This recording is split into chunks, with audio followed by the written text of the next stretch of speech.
my right. Once we have the devices open, we'll also be labeling the actual board itself so that we don't get them mixed up. There we go. The phones are now labeled. It's time to open these up and swap boards. The first thing we need to do is cook both the iPhone 15 Pro Maxes.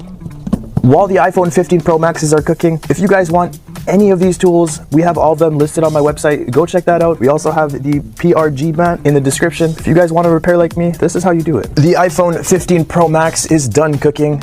We are going to have to remove this little piece of red tape, which is why I put both, because this tool is going to require us to suck on the back and the tape will disturb that. We'll remove this. Now we can hit this phone with an unscrew. When it comes to iPhones, you can always rely on them having 2 pentalobe screws at the bottom. A cool little Easter egg I did notice is that the phone's model number is actually inside the charging port, which makes it easier to identify. So now that we have the phone nice and cooked, we have to decide which way we're going to try and open it from. The renders from Apple's event indicates that it opens from the front and the back, with most of the internal components being visible from the front, so that's where we'll start. We'll slide this into our universal display remover. I'm expecting the display to be thinner than ever this year, so it's imperative that we are careful while prying on it. So now all we have to do is apply some pressure over here to get it to lift. We are going to be using a heat gun as well, just to make sure that it stays nice and hot.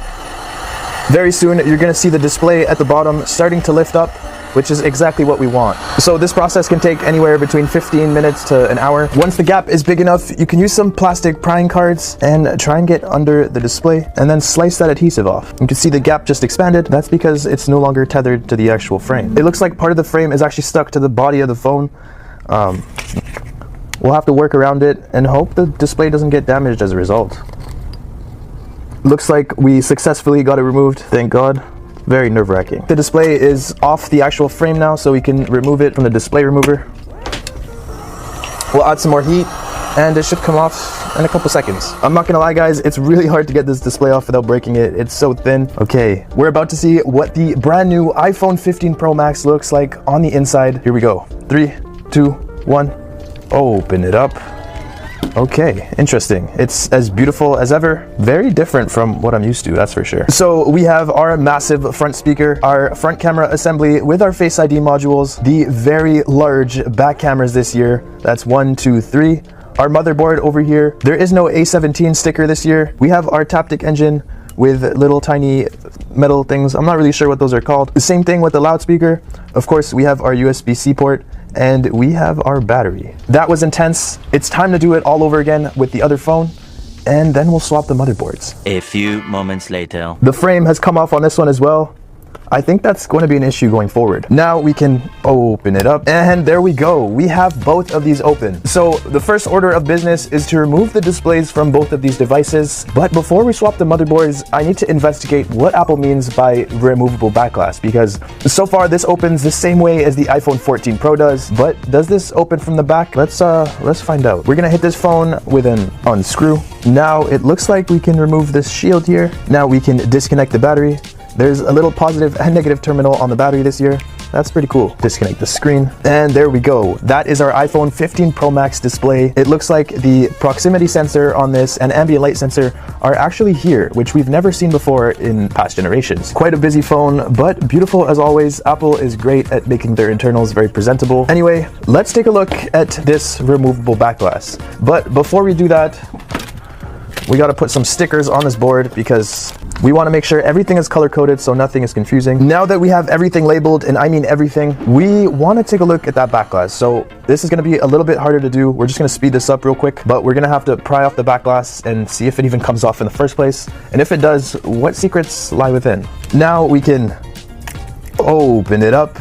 What the hell is this? This is so different from anything I'm used to. This is where the wireless charger would sit, and the wireless charger is over here. That's the coil. We have the rear microphone and flash right over here. We'll hit this phone with an unscrew. We'll disconnect the back glass, and there it is. Now it's time to quickly do the same thing with the other phone, and then we can go on ahead with the actual motherboard swap to find out what Apple made unrepairable this year. Okay, now that we have both phones fully open and fully labeled, it's time to do the board swap. So we'll start off with the red, and we're just gonna go through and disconnect literally everything we can see, just one by one. And it does look like there is a flex cable running from the motherboard to this area, probably for some sort of antenna.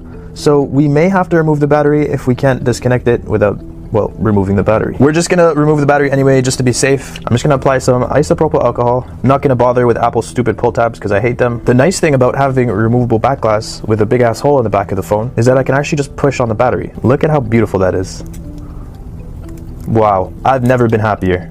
Now I can just pull it off. Okay, so that might not be a problem like I suspected, but really not an issue that I took off the battery. Let's continue on. We'll hit this motherboard with an unscrew. We can begin to wiggle the motherboard out. We don't want to force anything. It looks like it is coming out, and there are no flex cables attached, which is perfect. We'll put this aside and we'll do the exact same thing with the blue iPhone 15 Pro Max. Now that we have both of the motherboards removed, what we're going to be doing is basically just a simple swap.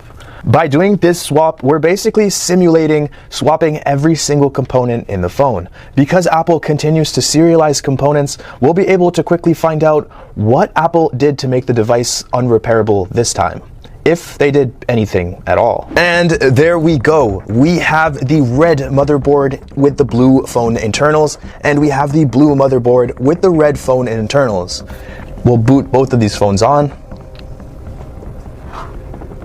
and we have the Apple logo on both. We have both of the phones booted on. As soon as we enter the passwords, we're probably gonna get bombarded by the non-genuine messages. Let's see what shows up.